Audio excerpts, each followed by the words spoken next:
எல்லோருக்கும் வணக்கங்க. Welcome to Lavanya great information channel. Friends, இன்றைக்கி ஒரு சூப்பரான வீடியோ தான் நம்ம பார்க்க போகிறோம். வீடியோவை நீங்கள் முதல் முறையாக பார்க்கறதுனா கண்டிப்பாக சப்ஸ்கிரைப் பண்ணிக்கோங்க. பக்கத்தில் இருக்கிற பெல் ஐக்கானை கிளிக் பண்ணிக்கோங்க. அப்போ தான் நான் போடுற வீடியோ நோட்டிஃபிகேஷன் உங்களுக்கு கொண்டே வரும். ஃப்ரெண்ட்ஸ், வாங்க இப்போ நம்ம வீடியோக்குள்ளே போகலாம்.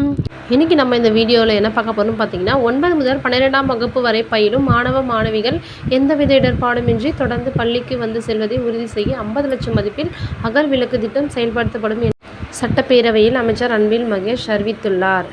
அதாவது பார்த்திங்கன்னா, 9ஆவது 12ஆவது படிக்கிற வரைக்கும் இருக்கிற மாணவிகள் வந்து பார்த்திங்கன்னா, பள்ளிக்கு போயிட்டு வரும்போது எந்தவித இடர்பாடும் இல்லாமல் அவங்க சரியாக போயிட்டு வரணும் அப்படின்றதுக்காக வந்து பார்த்திங்கன்னா, ஒரு குழு ஒன்று வந்து ரெடி பண்ண போகிறாங்க.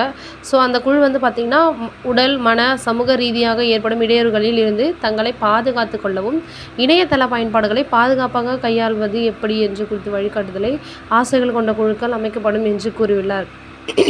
அதாவது என்ன சொல்லியிருக்காங்கன்னா, இப்போ வந்து 6லேருந்து 9 வந்து ஒரு நல்ல ஒரு டீனேஜான ஒரு ஏஜ். ஸோ அந்த ஏஜில் தான் நம்மளுக்கு தேவையில்லாத நம்ம மன மாற்றங்கள் வரும்.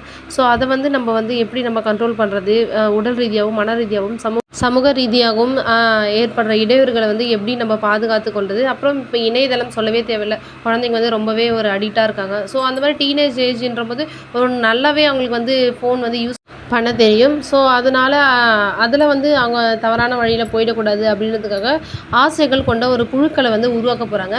இதில் வந்து வாலண்டியர்ஸ்க்கு வந்து ஒரு வேலை கிடைக்குமான்னு சொல்லிட்டு ஒரு எதிர்பார்க்க வேண்டிய ஒரு திட்டமாக இருக்குது. ஸோ வந்து பார்த்திங்கன்னா, ஆசிரியர்கள் வந்து முழு நேரம் பள்ளி கல்வியிலே வந்து ஈடுபடணும் வந்து சொல்லியிருக்காங்க.